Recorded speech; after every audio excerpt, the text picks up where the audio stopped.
안녕하세요. 반갑습니다. 리치고 김 박사입니다. 안녕하세요. 리치고 김기원입니다. 네, 건설업계가 심상치가 않습니다. 공사비는 급등했지만 미분양은 늘어나면서요. 건설사의 줄도산 우려가 현실화되고 있습니다. 그런데 더 큰 문제는요. 이런 현상이 이제 시작에 불과하다라는 전망이 나오고 있다라는 겁니다. 자, 지금 건설업체 이 폐업 속도가 엄청나다면서요? 네. 네. 지금 올해 들어서요. 2월 28일까지 폐업을 신고한 종합건설업체가 한 몇 군데일 것 같아요?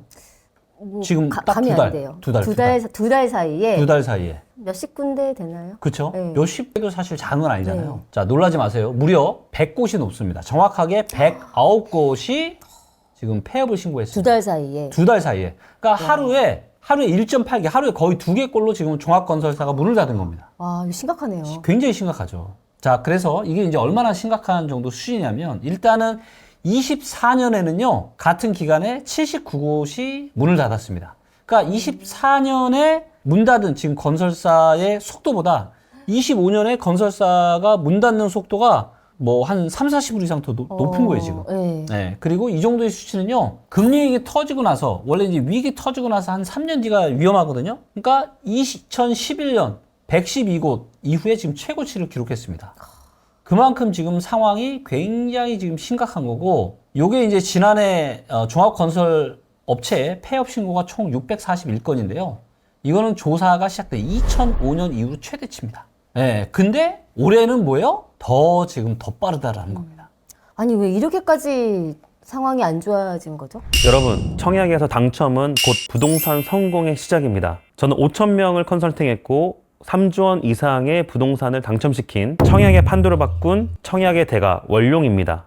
오늘 부동산을 통해 여러분의 인생을 바꿀 핵심 전략을 공개합니다. 청약 제도 복잡하고 어렵다고 생각하셨죠? 제대로 된 전략이 없으면 아무리 노력해도 당첨과는 거리가 멀어집니다. 제가 미리 예측한 맞춤 양보처럼 딱 맞는 매칭이 바로 그 열쇠입니다. 이번 강의는 1시간의 메인 강의와 30분의 질의응답으로 구성되어 있습니다. 제가 오랜 경험으로 터득한 당첨 전략, 즉 당첨 가점을 미리 예측해 맞춤 매칭을 도와드리는 촌철살인 비법을 핵심만 속속 전달합니다. 이 강의 없이는 내 집 마련, 청약을 통한 당첨 논할 수가 없죠. 더욱이 이번 강의 당첨자 모두에게 리치고 투자 체크리스트 5만원 상당, 리치고 경매 서비스 5만원 상당, 총 10만원 상당의 혜택을 무조건 드립니다. 이런 강력한 혜택과 함께라면 당첨 전략은 이미 여러분 손에 쥐어져 있습니다. 부동산 시장을 논하려면 청약 전략부터 완벽히 알아야 합니다. 5,000명 이상의 컨설팅, 3조 원 분석이 증명하는 이 강의 절대 놓치지 마세요. 굉장히 여러 가지 이유들이 있습니다. 왜 이렇게, 지금 일부 사람들, 지금 부동산 시장 너무 좋다. 근데 그거는요, 정말 서울의 일부 시장 얘기예요. 강남의 딱 메인 그러니까요. 시장만. 제발 여러분들 일부 시장에서 지금 일어나는 걸 가지고 전체를 판단하는 이런 거랑 똑같은 거죠.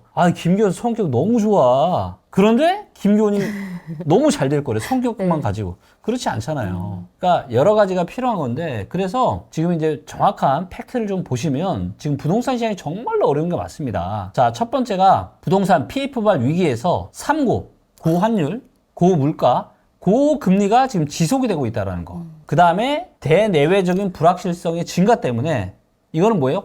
쉽게 얘기하면 환율입니다. 환율. 이런 것들 때는 원자재 값이 급등하고 인건비가 올라가고, 그리고 곳곳에서 업체랑 조합 간의 공사비 갈등이 심해지고 있는 거예요. 왜냐하면 예전에 공사를 1,000억에 하기로 했어요. 그런데 갑자기 공사비를 2,000억으로 올려달래. 그러니까. 갈등이 생길 수밖에 없는 네. 이런 구조인 거죠. 거기에 주택이나 부동산 시장이 회복하지 못하고, 그러다 보니까 매출이나 수익이 갈수록 안 좋아지고 있는 겁니다. 그러다 보니까 어때요? 돈도 못 벌고 수익이 손실만 나. 망할 수밖에 없는 거죠. 예, 그래서 지금 안 좋아지고 있는데 가장 큰 원인은 이 원가율 상승. 너무 이제 비싸다라는 거죠.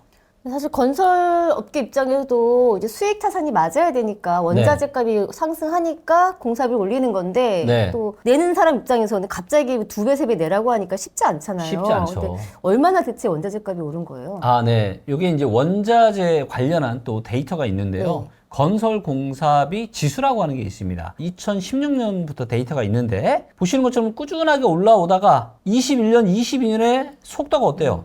굉장히 가팔라졌죠. 네. 이때 무슨 일이 있었어요? 코로나. 그리고 전 세계적으로 엄청난 유동성을 쏟아부었죠. 그리고 나서 나라 간의 갈등이 심해지고 이러면서 보시는 것처럼 21년, 22년 거치면서 굉장히 올라갔습니다. 그래서 지난 5년 동안요, 몇 퍼센트가 급등을 했냐면 30%가 넘게 급등을 했습니다. 즉, 예전에는 100원만 가지고 할 수가 있었다면 이제는 130원. 그럼 뭐예요? 그만큼 30%만큼 이익이 감소할 수밖에 없는 거죠. 그렇죠. 근데 사실 30% 이익 내는 회사가 어디 있습니까? 매출이 나와도 뭐 한 10%나 내면 다행인데. 그러다 보니까 이렇게 이제 건설사들이 지금 굉장히 지금 망하는 속도가 점점점 지금 빨라지고 있는 것 같습니다.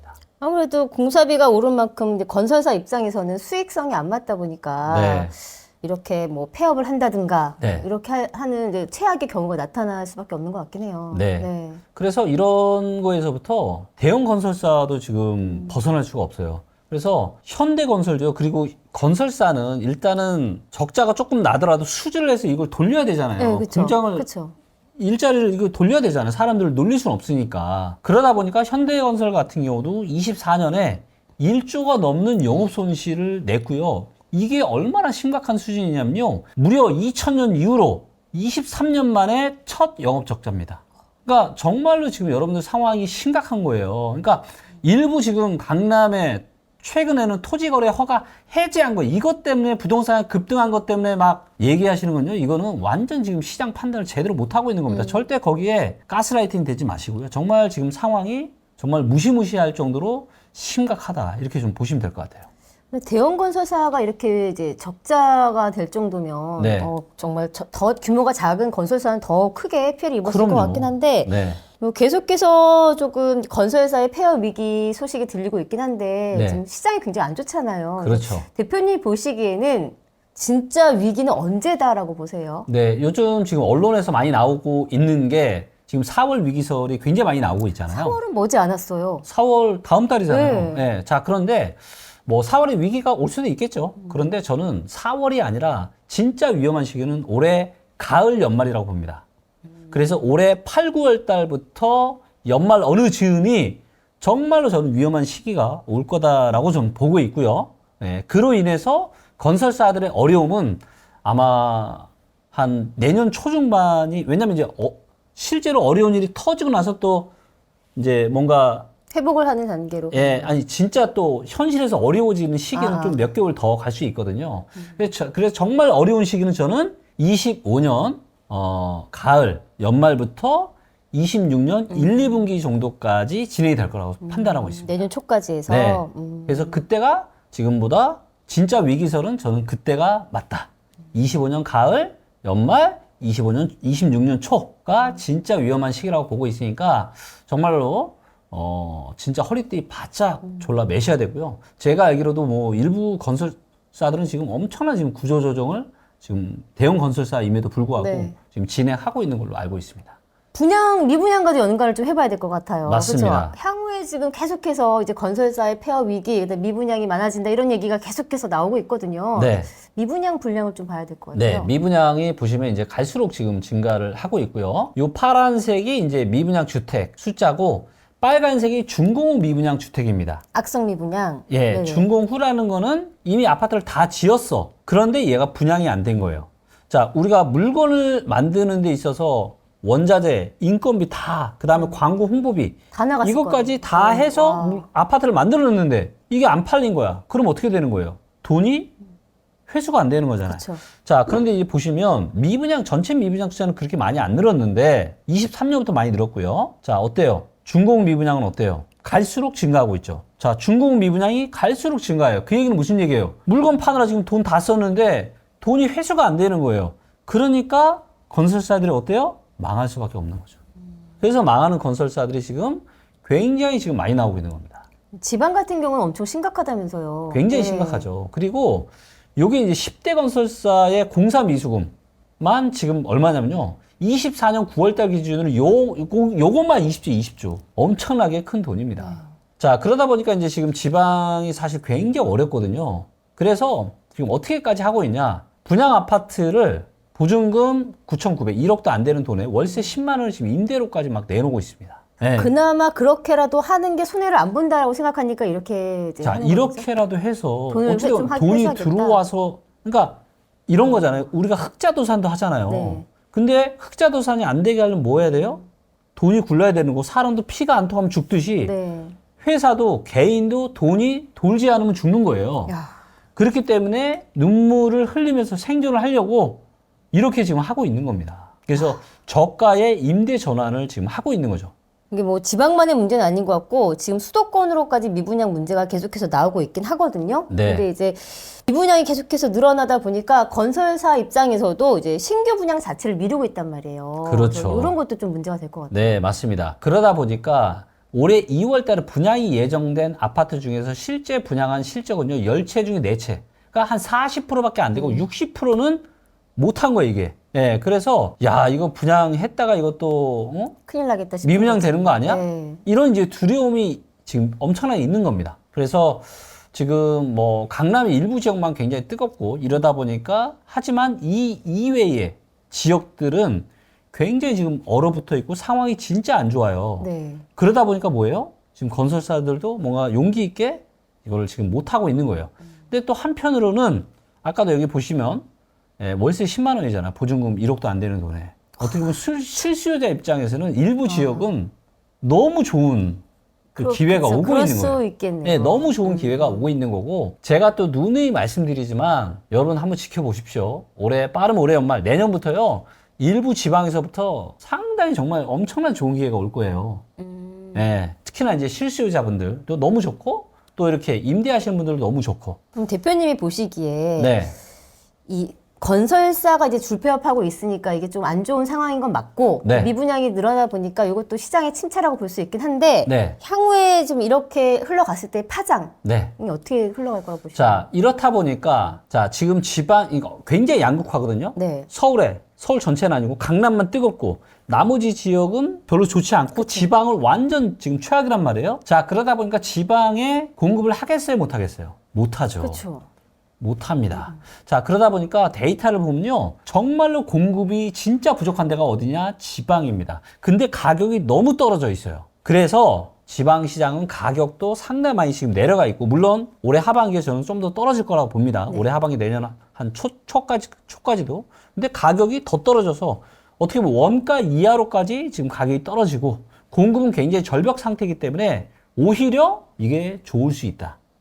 그래서 제가 팁을 좀 드리면 아마 매수의 기회가 올 수 있다라는 거죠. 그렇죠. 그리고 이 방송을 보시는 분들 중에는 아마 개인들뿐만이 아니라 이제 건설사나 부동산 관련한 기업들이 계시는 네. 분들도 계실 텐데 제가 감히 예상하건대 그러니까 이런 거예요. 힘든 시기가 오면은 많은 것들이 도산하지만 승자가 독식하는 시대가 올 수 있어요. 승자가. 그래서 지금 힘드시겠지만 이제 한 길게 봐도 한 1년 정도 남았어요. 그래서 내년 어느 즈음부터는 이제 점점 지방 부동산 시장도 뜨거워지고 좋을 거니까 잘 좀 이 힘든 시기를 인내하시고 이겨 나가시면 좋을 것 같습니다. 어쨌든 조금만 존버를 하면 소위 말하는 하고 네. 나면 이걸 네. 잘 이겨내시면 네. 또 다른 그것의 기회가 될 수 그러니까 있는 이런 거예요. 말씀이죠. 그러니까 제가 얘기를 하다 보니까 생각이 나는데 많은 사람들은요 현상만 봐요. 지금 벌어지는 일. 무슨 얘기야? 강남이 너무 뜨거워. 역시 강남은 최고구나. 강남 앞으로 계속 좋아질 거야. 라고 생각하고. 반대로 지금 지방은 너무 안 좋으니까, 지방은 끝났어. 이런 얘기를 하는데, 네네. 아닙니다. 그래서 다 사이클이라는 게 있어요. 네, 그렇기 때문에, 이 사이클에 대한 이해를 하시고, 이 완전 큰 사이클이 바뀌는 시기가 올해 연말 내년에 올 거라고 저는 데이터에 기반해 전망을 하고 있기 때문에, 지방에 계신 분들 너무 낙담하지 마시고 조금만 더 힘내시면 좋을 것 같습니다. 예. 어쨌든 마지막으로 조금 희망적인 메시지가 된 것 같아서 네. 꼭 기회를 잡기 위해서 기다림을 좀 가져보시면 좋을 것 같습니다. 네, 공사비 급등과 미분양 증가로 인해서 건설사들이 이제 사면초가 몰려 있긴 합니다. 지금의 위기가 과연 단기적인 조정일지 혹은 장기적인 공급의 절벽일지는 조금 더 지켜봐야 할 것 같습니다. 이번 영상은 여기서 마무리하도록 하겠습니다. 영상 좋으셨다면 좋아요, 댓글, 구독, 알림 설정까지 함께 해주시기 바라겠습니다. 감사합니다.